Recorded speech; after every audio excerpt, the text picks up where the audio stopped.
Bonjour et bienvenue dans une nouvelle vidéo de Des voitures et des hommes. Après avoir abordé l'histoire de l'Impreza de première génération, nous voici à la fin de celle-ci. Et si vous avez raté les épisodes précédents, ils sont naturellement consultables sur ma chaîne.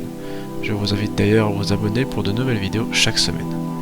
Bref, trêve de publicité, nous voici donc en 1998 et l'Impreza va subir encore quelques petits changements, avant son changement définitif entre guillemets. En effet, l'intérieur réaménagé et petit aménagement esthétique assez intéressant, les compteurs deviennent blancs. L'intérieur, encore, est aussi un peu modernisé.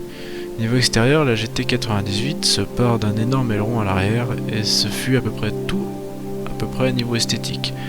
Là où une grosse différence se fit, c'est plutôt dans la paperasse. Pour les amateurs de beaux moteurs comme moi, eh bien, le passage fut rude de 9 à 15 chevaux fiscaux. Et toutes les conséquences financières que cela a entraîné, enfin, je vous laisse imaginer un peu le désastre. En 1999, nouveau lifting à l'extérieur, un pare-choc avant plus agressif ainsi que de nouvelles vitres pour les phares.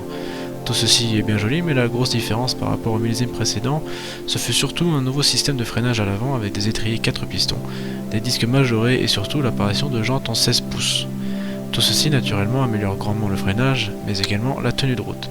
Et vous aurez sans doute remarqué que je n'ai pas parlé de moteur pour ces deux derniers modèles. En effet, il n'y a pas eu de grands changements, sauf une nouvelle cartographie sur le modèle de 1999. Un nouvel injecteur fait également son apparition avec cette cartographie. Globalement, la puissance restera la même. Les sensations, elles, sont de plus en plus incroyables.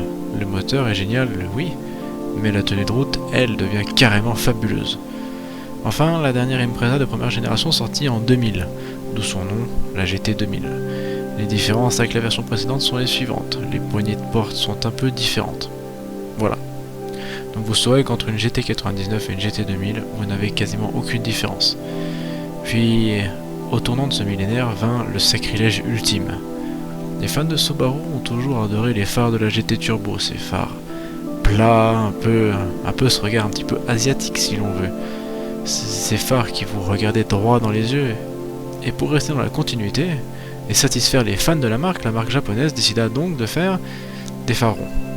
Et cela fit évidemment que cette génération de phares, si l'on veut, appelée la Bug Eye, comprenez œil d'insecte, fut la moins appréciée de toutes les générations. Et le malheur des uns faisant le bonheur des autres, c'est aussi une des générations les plus abordables en occasion, si vous voulez en acheter une. Bref, cette deuxième génération d'Impreza montre un visage tout à fait différent de la génération précédente, tout en gardant quand même quelques petites références. Au niveau du châssis, la base de la génération précédente fut reprise, mais néanmoins lourdement modifiée.